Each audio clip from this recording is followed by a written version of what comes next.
where that intention to serve comes from is initially from my parents, who were very humble people, immigrants in this country. My mother, unfortunately, I say this to this day, doesn't speak English or drive, which is a shame actually, but just to give you an example of just how humble she is. And my father came to this country and developed a landscaping business.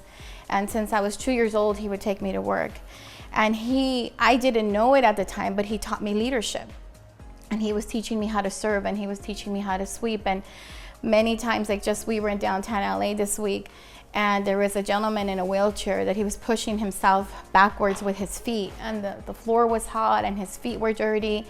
And I knew he was hot, right? And so I gave him some money, but I was wearing flip-flops, and I wanted to give him my flip-flops, but they didn't fit him, right? And it was more like of a nuisance because he needed something stable to push himself back in his chair. And I was telling my husband that my initial reaction was to put on my shoes on him because I saw my father do that multiple times, walking with people that were homeless, or we always had people living at our home. He brought so many people to this country illegally, I'm not proud of that, but he brought so many people to this country for free. He would help them. Not only would he help them come to this country, but he would employ them, feed them. My mother would feed them, wash their clothes, and then he'd bring their families. And my father, unfortunately, was paralyzed for 24 years. He had a massive stroke when I was 13. So you'd think that after 24 years of not being able to talk to anyone and being bedridden, that the day that God called you home, there wouldn't be many people at your funeral. There was hundreds of people at my dad's funeral, from generations of people like, your dad brought my dad, or my cousins are here because of your dad. And my mom was the same way. My mom was always a homemaker, and she loves to cook. And I can't remember a day where my mom cooked a meal that only fed my family.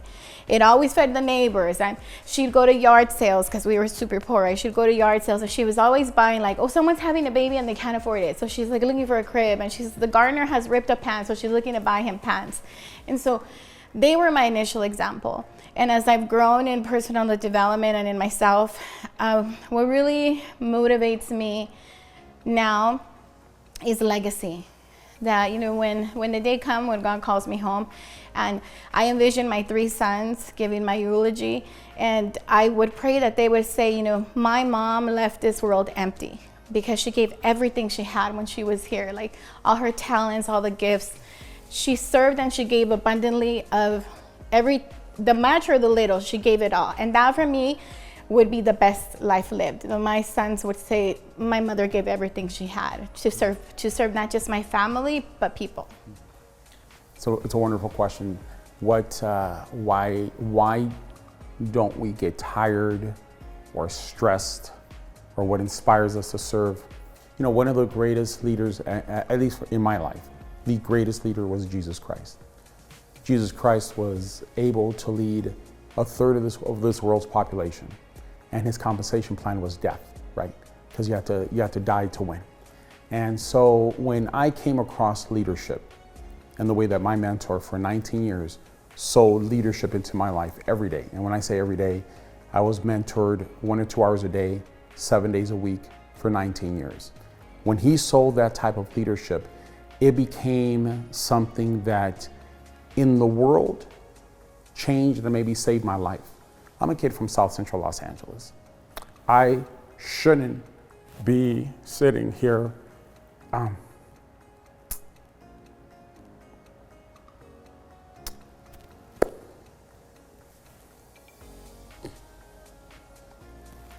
I shouldn't have the life that I have.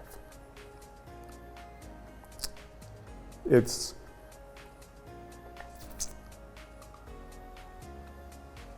God being so gracious and me being obedient. That comes from leadership. So leadership to me is not something that I do. It's something that I am. And so I can't be any other way. If I come across somebody who doesn't matter where they're at, doesn't matter what lifestyle they have, it doesn't matter how young or old. We have kids that we do leadership to. We do leadership every day to football players. We do leadership every day to older people. We do leadership every day to to our organization. We do leadership to people that probably don't even care about us. We do leadership because that is who you are. And when you connect with who you are, right? When you really, really connect with who you are, then that essence comes out all the time. So it doesn't take, it's not stressful, it's not time consuming, it's not like, it's not like we never get home and say, we've done our job. Our job is never ever done. And if we can keep leading and impacting people, even if it's a very, very small percentage, then wonderful. But why do we do this? Why do I do this? Because this is who I am, right? I'm a husband, I'm a father, and I'm a leader. And that's just what I do. And I will lead people on any level. God has called me to lead people at this level right now, which is wonderful. Maybe 10 years from now, he'll call us to lead people at a different level. But at this moment, in this space, especially this space we're moving into, we're gonna develop some extraordinary leaders.